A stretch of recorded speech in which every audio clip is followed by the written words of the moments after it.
Everyone good morning అండి. Sunday vlog అనమాట. ఇది మై ఫస్ట్ వ్లాగ్ అనమాట. ఇది నేను చేసే వాటిల్లో తప్పకుండా స్కిప్ చేయకుండా ఎండ్ వరకు చూడండి అండి. సండే మార్నింగ్ నుంచి ఈవినింగ్ నైట్ డిన్నర్ వరకు నేను ఏం చేస్తాను, ఏమేమి ప్రిపేర్ చేస్తానన్నది ఈ వీడియోలో చెప్పాను అనమాట. మార్నింగ్ బ్రేక్ఫాస్ట్ వచ్చేసి కొంచెం స్పెషల్గా ఉండాలని సాంబార్ అయితే చేసి ఇడ్లీ అయితే వేశాను. ఇడ్లీ సాంబార్ చాలా చాలా బాగుంది. ఆల్రెడీ నేను సాంబార్ రెసిపీ అయితే వీడియోలో పెట్టానండి, షార్ట్స్లో పెట్టాను. చూడండి వాళ్ళు ఉంటే కనుక లింక్ కూడా ఇచ్చాను నిన్న. చాలా బాగుంది టేస్ట్ అయితే. ఇట్లా సండే రోజు కొంచెం స్పెషల్గా చేస్తాను అనమాట. అప్పుడప్పుడు బోండా పూరి కూడా వేస్తాను. ఈ మధ్య ఇంకా వేయలేదు.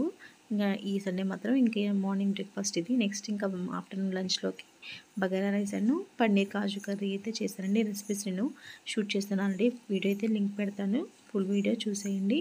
పన్నీర్ కర్రీ చాలా బాగా వచ్చింది టేస్ట్ అయితే. కాజు కూడా వేసాను. నెక్స్ట్ రైతా చేశానండి. లైట్గా ఇంకా వెజిటబుల్స్ ఏం వేయలేదు, ఓన్లీ ఆనియన్, మిర్చి, కరివేపాకు వేసి, ఇంకా స్పైస్ ఏం లేకుండా మిర్చి కూడా వన్ ఆర్ టూ అంతే వేసాను. పిల్లలు ఉన్నారు కదా తినలేరని చెప్పేసి రైతా చేశాను. రైతా టేస్ట్ కూడా చాలా చాలా బాగుందండి. రెసిపీస్ అన్నీ బాగా కుదిరాయి. ఇంకా ఈవినింగ్ కొంచెం అది మసాలా ఫుడ్ కదా ఆఫ్టర్నూన్ తిందని చెప్పేసి కీర్ అయితే చేశాను అనమాట. సగ్గు బియ్యమను సేమియా వేసి పాయసం అయితే చేశాను. చాలా బాగుంది. బెల్లం యాడ్ చేశాను అనమాట, షుగర్ వేయలేదు. నట్స్ కొన్ని వేసి కిస్మిస్ వేసి చేశాను. చాలా చాలా బాగుంది. పిల్లలు కూడా చాలా ఇష్టంగా తిన్నారు.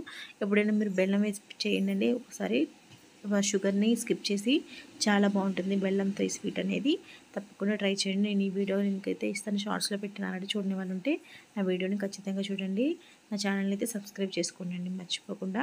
ఇంక ఇవన్నీ తిన్నాక నైట్ రైస్ అవాయిడ్ చేద్దాము, చపాతీ వేస్తానంటే లేదు ఏదైనా చట్నీ చేయమన్నారు మా వారు. ఇంకా రోజు వర్షం కూడా వస్తుంది అలా అని చెప్పేసి ఇంకా బీరకాయ చట్నీ అయితే ఉంది, సాటర్డే చేశాను అనమాట. బీరకాయ చట్నీలో కొంచెం నెయ్యి వేసుకొని వేడి అన్నంలో తింటే అసలు మార్నింగ్ తిన్న ఆఫ్టర్నూన్ తిన్న మసాలా ఫ్లేవర్ అంతా పోయి చాలా బాగా అనిపించింది. అందులో వర్షంలో చట్నీతో రైస్ తింటే ఇంకా టేస్ట్ వేరు బాగుంటుంది కదా. ఎక్కువ నేను సండే నైట్ ఇలానే చట్నీ చేస్తే చట్నీతోనే తినేస్తాను అనమాట.